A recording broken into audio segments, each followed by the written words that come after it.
Well, hello, everybody, and welcome. We are live in this Happy Campers interview, and I'm having so much fun with this interview series. I'm talking with camp directors from both day and resident camps, and we're talking about the amazing social and emotional growth and character traits that kids develop at summer camp. And today I have with me Clay Colvig from Colvig Silver Camps. Welcome, Clay. Thank you. Hi, everybody.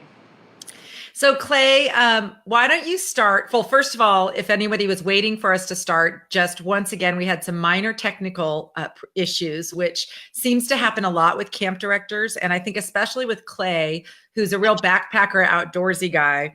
We're hoping that he's not going to accidentally touch something on his device and lose him. But if he does, we'll come back. So anyway, Clay, we know that that technology was not what you were most interested in. What is it that has tell us about yourself and what you're interested in and how you got involved in camp? Well, I kind of grew up at camp. My parents started our program in 1969 when I was 3. So some number between 40 and 50 summers I've been at camp. So it's always been a part of my life. It's kind of who I am, though I took time to discover explore if there were other things that I needed to do. Did some traveling abroad and got a physics degree and studied architecture for a master's. And, kind of tied all those things together when I decided to come back. So I've been the director here for 20 years now. So wait, go back on that. You got your degree in architecture? I didn't even know that. My master's is in architecture. Yeah. Yeah. Well, that's probably helpful for fixing things and creating new things at camp, I'm guessing. In answer to my mother's question, what are you going to do with your architecture degree? When I wanted to come back to camp, I said I'm going to design a great camp. So. And you have done that. Okay, so Clay, just a reminder, you're going to need to speak up so that we can for sure hear you in this interview really well. All right, so Clay, so how long has Colvig Silver Camps been around, and where are you located? We're going into in 2020. We're going celebrating our 50th summer, and we are in Durango, Colorado, Southwest Colorado, way down in the southwest corner. So pretty remote. We're not on the way to anywhere, which makes it difficult to get to. But once you're here, there's nobody here, which is great with the amount of time we spend in the backcountry. Yeah, so I know that that's a big focus of your program. Why don't you explain the ages of the kids that come to your program, how long your sessions are, and what kinds of stuff the kids do at Colvig? All right. We've got a full age range, 7 to 17. We break them up into smaller age ranges that that they'll be doing programming with primarily. Everybody mixes together where we eat, and that's a fun aspect of camp, is doing things with all of the different age groups. But primarily they'll be programming with their age group, which is usually a 3-year range, sometimes 2. And the youngest campers, the 2nd through 4th graders, completed. They come for 2 weeks. And the older campers are for 4 weeks. The length of time is something we believe strongly in terms of reaching the bigger goals at camp. I feel like the shorter you go, the more activity-driven it becomes. The longer you go, the more people relational driven it grows. There's a lot more personal growth in those longer terms. Yes, definitely. And also you do a lot of out camp things. So like for the older kids, just as an example, if they're there for 4 weeks, how much of that time are they like out on trails or kind of out of camp exploring the wilderness? As they get older, they spend more time out of camp. So the oldest group is actually out the whole time. They're out for 26 days. That's a 10th and 11th grade group, and it's kind of an outward bound parallel. But with most campers coming in already, the hard skills are already there, so we don't have to make it as curriculum driven. We can make it more leadership and interpersonal driven, that type of experience. So they'll actually take turns being leader of the day, navigator of the day, all the different aspects of group travel. It's a smaller group of 8 to 10 with 2 guides, 2 instructors, and they're out the whole time. We meet them every 6 or 7 days to support them, and it's nice where we are. A big advantage for us with the backcountry part of the program is that we have this one of the larger national forests in Colorado, and with a lot of wilderness area in it. And we spend a lot of time in the mountains right near us. We're at camps at about 8,000 feet. So we're kind of in the green area, but we also have quick access to the canyons in Utah too. So it just takes a few hours to get to, a couple hours to get to the canyons in Utah as well. So this huge range of ecological diversity to explore. We take advantage of that with these trips. So moving down a step, the 8th and 9th grade completed group would be out in 4 weeks. They would be out on a 3, 4, or 5 day trip every week. Okay, so wait, I need, first of all, Clay, sorry to interrupt you, but I'm worried because I want to make sure that everyone can hear you. So maybe just get a little closer so we can hear you well as you describe it. Okay, so just going back, your ages are 7 to 17, and the younger kids come for 2 weeks, and the older kids come for 4 weeks. And what's the break where they start coming for 4 weeks? What age is that? Following 5th grade. Okay. And I'm certain you have kids starting at every age. Is there any age that's like too late to start at Colvig, or can kids come in at 11, 12, 13, 14, any age? Any age. We're on the smaller size. And with the way our program is structured, which is very flexible and free flowing, we don't have a rigorous structure. Counselors are bringing new ideas. There are time periods for activities, but they're bringing new ideas and creating new opportunity for campers every year, so it kind of evolves. And then with that smaller size and individualizing the experience, we kind of get our return campers used to the idea that every year is new. There are new people, there are new activities, there are new staff, and that first 3, 4 days of camp is really intentional with creating that new community for the year. So it's common for us not to be able to tell that a camper hasn't been at camp before at any age. 8th and 9th grade is when the campers are most worried about joining a new social group, and they're the most kind of welcoming then as well. And I often there'll be campers that are here, a group of campers that have been here for 7 years, and somebody new will come in, and within 3 days I can't tell that they haven't been a part of that group. That's wonderful. What's your total number of campers there at any time? At one time, it's 100 to 125.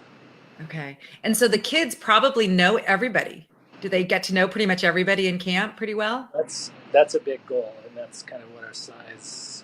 We're growing some right now, but our size is going to be capped by where the limitations of the experience happen, not the beds. So I kind of think of it as at the point where I don't know everybody's name and know what's going on with them in camp. That's probably where we'll cap that. Yeah, that's pretty good. And you have a lot of second generation and longtime families, I know, that just love your program. What is it that they say are the benefits or what their children gain from coming to Colvig? It's funny, they don't. It's hard for them to nail down specifics often, but they say, and this is why it's hard for them to talk about camp, or for anybody to talk about camp, and for people to believe you, because you're using these kind of deeper, big, profound statements that they find a little unbelievable, and it's hard. So it's hard to kind of get them to really listen to specifics. So the parents are saying things like, as a baseline, a lot of them say that this is the best thing that they do for their kids. Everything that they're doing for their development, this is the best thing that they do for their kids. They talk about them as being bigger, but in a broader sense. Their lives are bigger is really when parents said it. parent last year said we talk a lot about going to people go to specialty camps a lot, and she said, and her daughter has had as well. She said specialty camps are great for learning about a specialty, a specialized skill. Colvig is good for your soul. Oh, I love that. It's good for your soul. That's what all of our kids need, is more of that sort of kind of getting back to themselves. And I'm sure just all the things that you do out in nature are so helpful for kids as they just kind of get regrouped and refreshed after their busy year at school. Tell me, Clay, also, I know you have a really big horse program. What is that like, and what do kids do there? It's they'll have the option to ride maybe 10 times over the summer, depending on the age group. There are different age groups that are more interested in it. But we have this. We're on 600 acres, and we're surrounded by the San Juan National Forest, which is another 60,000 acres, something like that. 600,000 acres. So we can hike and ride right out of camp here. So it's an opportunity to, that's another way of. There are a lot of specialized skills that happen in any camp, and there's that aspect of it. But it's another way of connecting in this sense with another entity, an animal. I've heard you use the word connecting a lot, and that's kind of the core of everything we do. Developing, there's the skill development, there's the personal development. For us, we talk a lot about it, the kind of the three realms, our inner world, our social world, and people around us, and the natural world.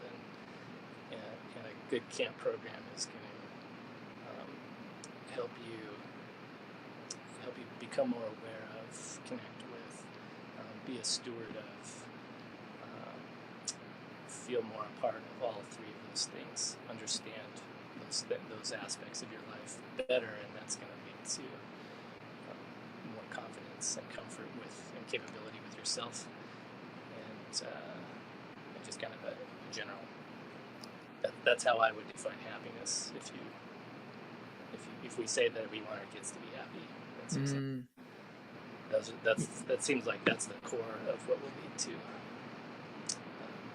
happiness and success. Yeah, definitely. I think I just want to make sure that parents heard when you said that kids go horseback riding 10 times over a session. I mean, just so you know, Clay, don't be humble about that, because there's a lot of camps where we have horses and the kids horseback ride once or twice over a session. So that's a pretty intense equestrian program.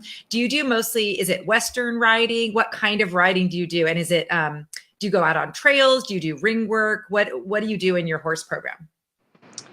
It's I guess it's not a time frame that allows for a specific progression of skills, like a list of skills. We ride Western, and most of it's trail riding. We do some ring work to get used to the horses and how to handle the horses and communicating with the horse. But a lot of it's just kind of up in the forest around us, exploring in that way, doing that. I guess I think of it as a lot of our activities we don't do that much. But maybe that's 10 is a lot in out there at the spectrum. But all of because we were out of camp so much, kind of more learning this living skills. Any specific camp activities, and because our activities are changing all the time too. I mean, horseback riding is a consistent, but then we've got the counselors in creating the program. The counselors have to, if they're bringing something new to camp, they have to write it up using a matrix of things that we want to see accomplished in any activity. We'll take a look at it, and once they've done that, they can go. We had a guy who grew up in Japan, who was a camper, came back on staff, and in Japan he had trained as a sumo wrestler. So he came to camp, and he had a 3-day activity where he taught his 8th and 9th graders a lot of the ritual and practice of sumo wrestling, and they had a tournament at the end, and they even learned how to tie the diaper with a camp blanket. Oh my gosh, that probably was so much fun and so memorable. And oh my gosh, what boy doesn't want to wrestle? That sounds awesome. The girls were just as into it. Yeah. Oh, I guess true. Yeah, I shouldn't be sexist about that. That's so true. Okay, that sounds really cool. And what a unique program. And I guess your size allows you to do that and to allow for that creativity and sort of letting the kids follow their interests and the counselors as well, getting to really be leaders and establish some fun new programs. What are some of the other activities that have come up in recent years or things that you expect might be going on this summer again? Well, there's those kinds of things that you expect at camp that are going to happen. We've been developing our mountain bike riding programs. So we've got Durango's kind of a mountain biking center. Horses. There are different target sports that campers can do. We do a lot of rock climbing. Rock climbing is a great. We have a wall, and then we have a lot of natural rock around us we can climb to. Rock climbing is a great accomplishment activity because anybody can do it, and there's no. There may be the top of a wall or the top of a rock, but we talk about the top being relative to what your top is. So you can challenge yourself every step of the way, and then feel that success. We have an art barn. There's a big creative aspect of camp. So there's and those things kind of evolve too, depending on that specialist. Our counselors offer all the activities, which they can do with a 3-to-1 ratio. Our counselors are also all trip leaders because we spend so much time out of camp, so that it's consistent with the staff and the campers. But we do have some specialists: the art barn coordinator, the wranglers, the climbing coordinator. We started a target sports coordinator, just because that's another easily. It's a skill where you can see success quickly. And we have a small pond swimming hole that people enjoy, monkey bridge, kayaking on it, that kind of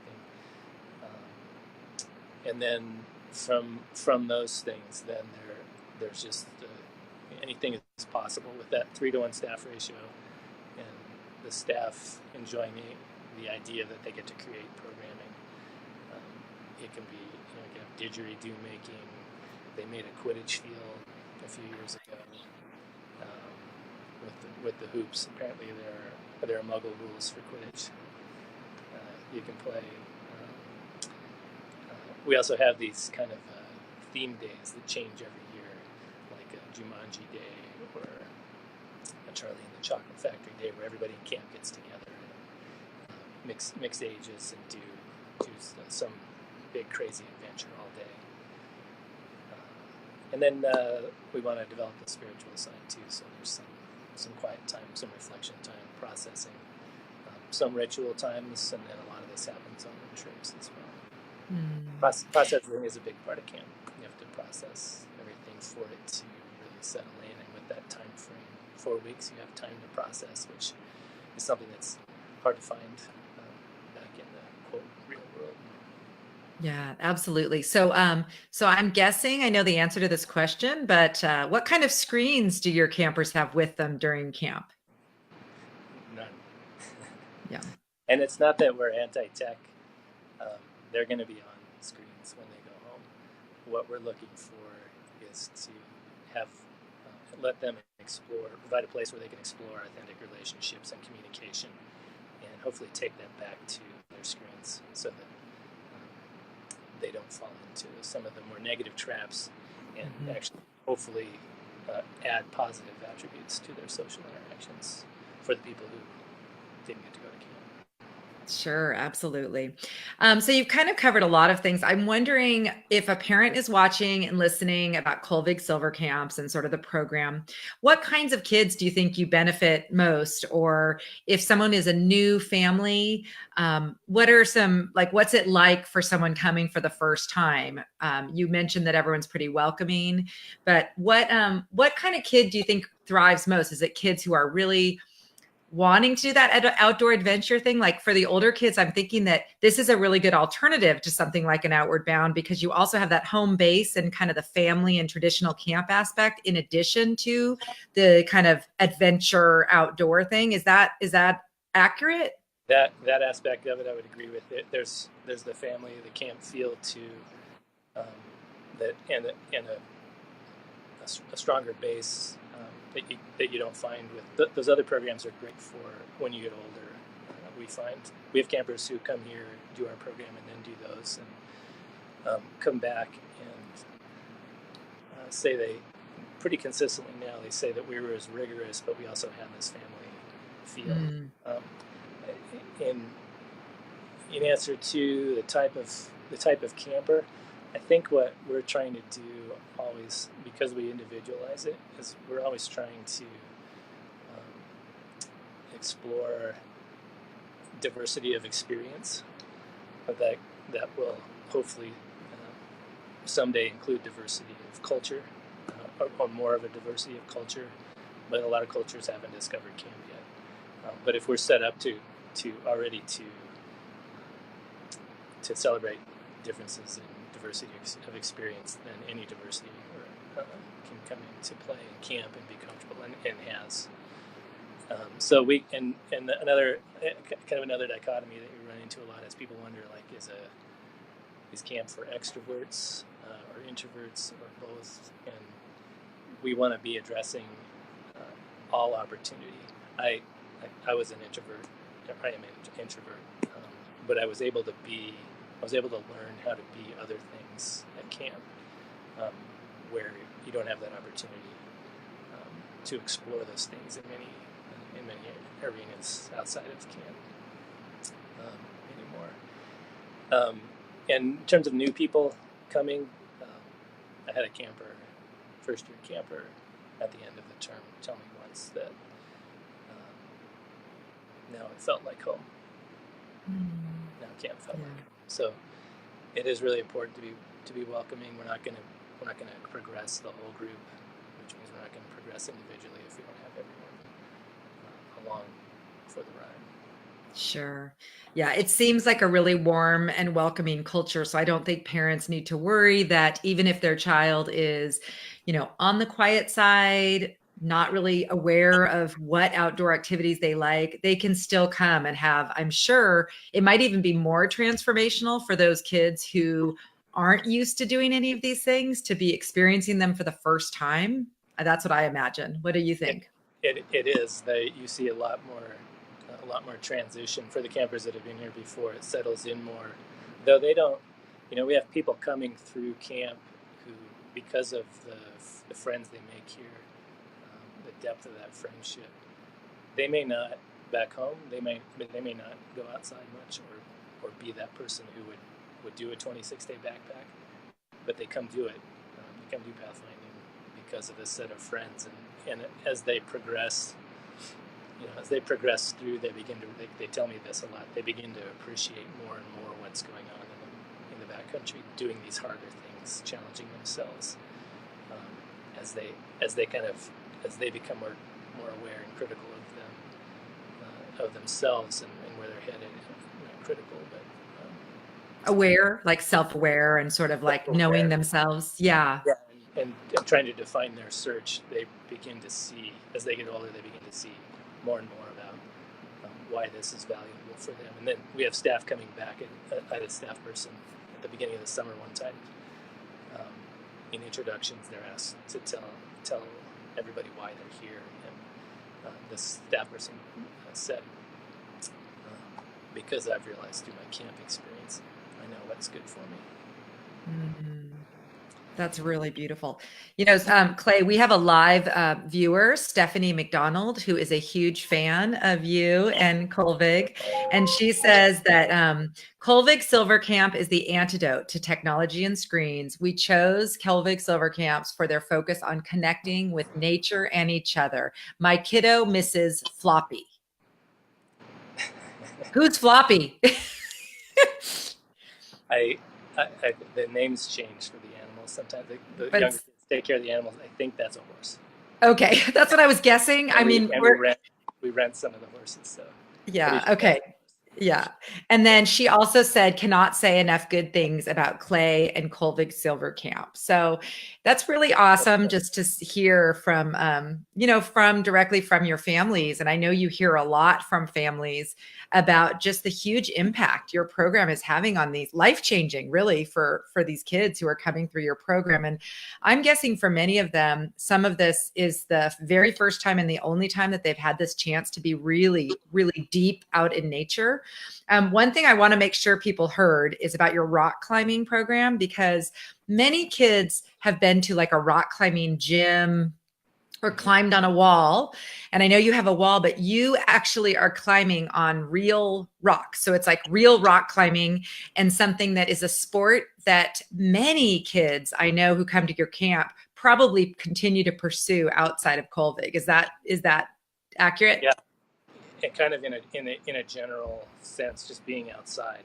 Once they discover it, I run into kids constantly that don't even tell me that they're here, but that end up in college in Colorado or somewhere further out away from home that where they can be outside. Rock climbing is a good example. And being on a natural rock is a lot different than being on a wall, just because there's a whole tactile experience to it that you don't get as much of on a wall, because all the holds are kind of fake. Yeah. That whole, it's kind of that whole. The one parent said it as we were talking. He said, "I look at these pictures of them at camp, and there's something different." And I'm analyzing this, and I realized that at camp they're free.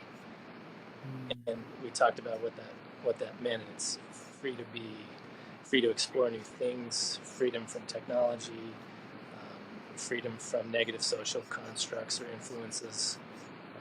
We kind of create this artificial, idealized world that we want them to be able to take advantage of, and then they have to go back to the outside world and kind of make their way.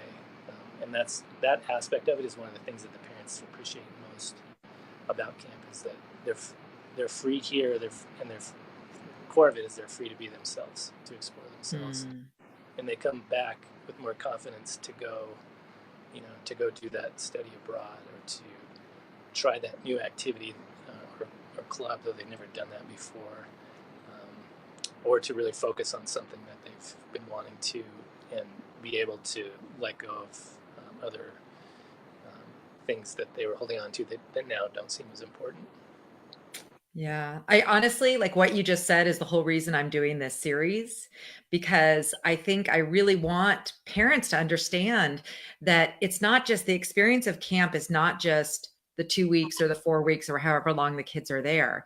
It is the changes that happen in them are life impacting. I mean, like you said, these kids who experience the outdoors and being off their screens and just connecting so closely with this community can take that out into the world and create that kind of experience for others back in the world. So I can't even state enough how important it is that what you're doing at Colvig it's so much more than just a summer camp. I always want to like clarify that people sometimes who don't know camp, people who don't know camp or have never been themselves or sent their child don't understand.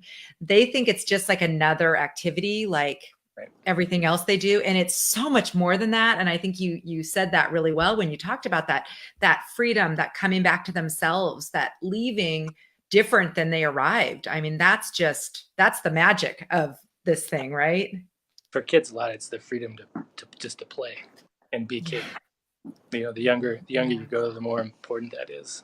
And then you gear activities and you gear the program for the next steps that they're taking. But even at, if they see a counselor who's all out, dressed up, face painted,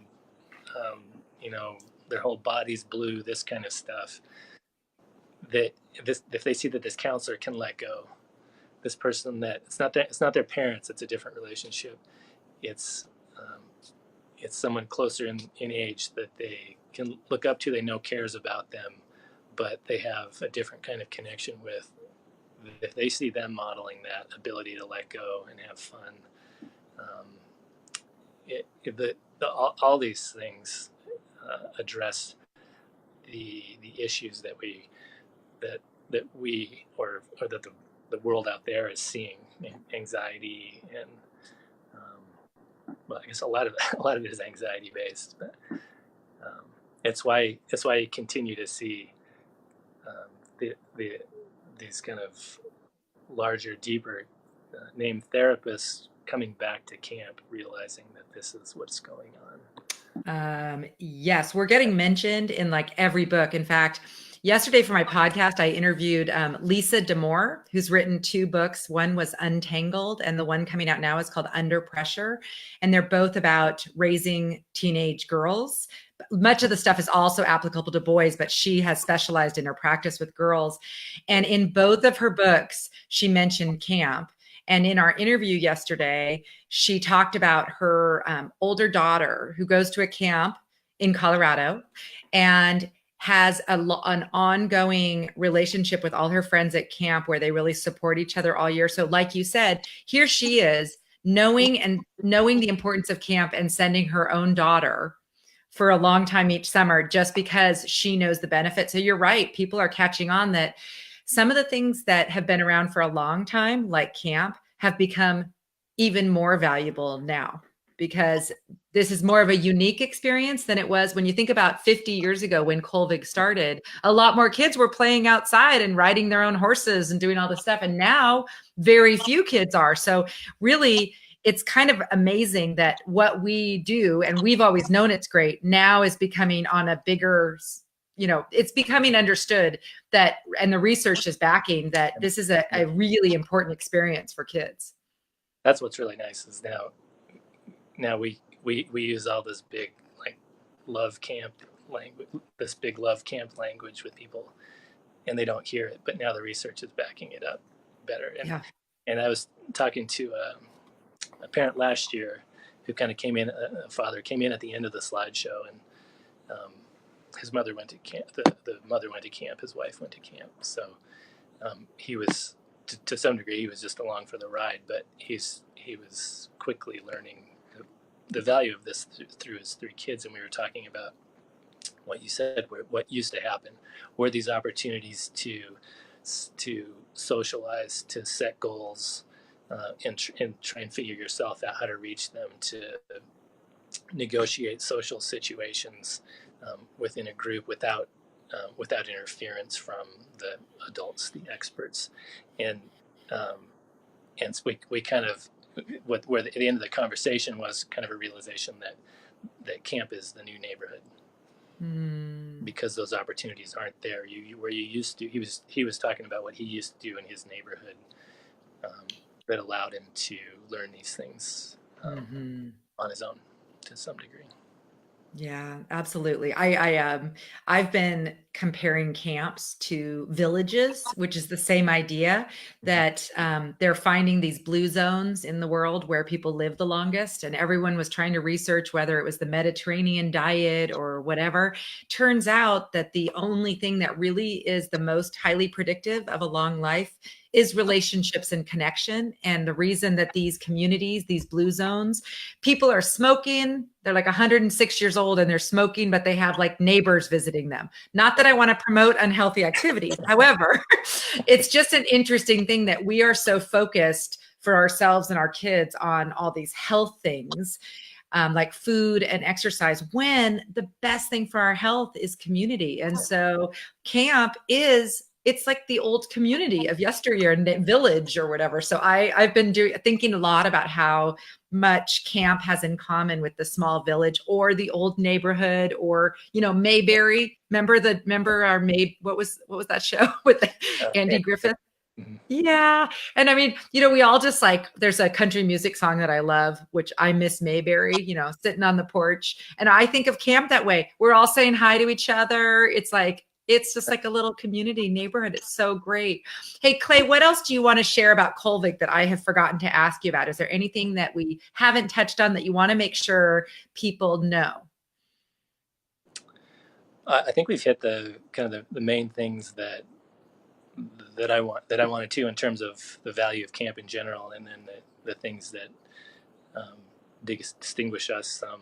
I guess I wanted to note we're talking about these things. We know about them. Um, we've seen the research. For anybody who's listening, who as a parent who's kind of learning about camp, dig into these things a little bit and see what this see why people talk about it in the terms that they do about their camp experience. And then I always just throw this challenge out there because it's such a critical, the things that we do at camp are so critical to children's development. I throw this challenge out to people to try and talk to somebody who doesn't get camp, who doesn't know, or who says I can't, that's too long or that's too far away. um, Ask them what they want for their kids and then answer them. And in a lot of cases, um, camp is going to provide those things to a more significant degree than a lot of the other opportunities out there. Well, I think just between you and me, I'd say better than all the other opportunities out there. Right. Because Be. yeah, you're trying to be diplomatic, but honestly, for the most part, what's happening at camp is, and the growth and development that's happening for kids socially and emotionally is far greater than what happens at school or in other settings. So it's really quite awesome.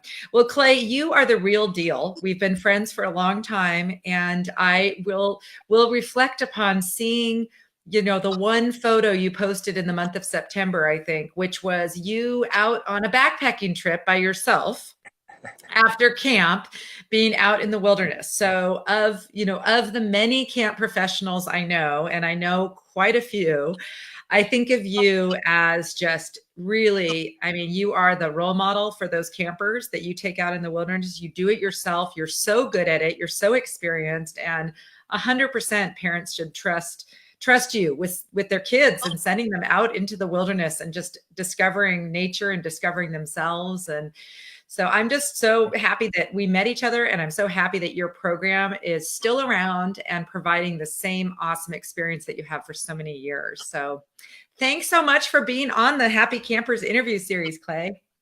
Thank you, Audrey. I always like talking about camp. Me too. We'll do it again soon. Okay, take care. Okay, thanks, Audrey. Bye. Bye.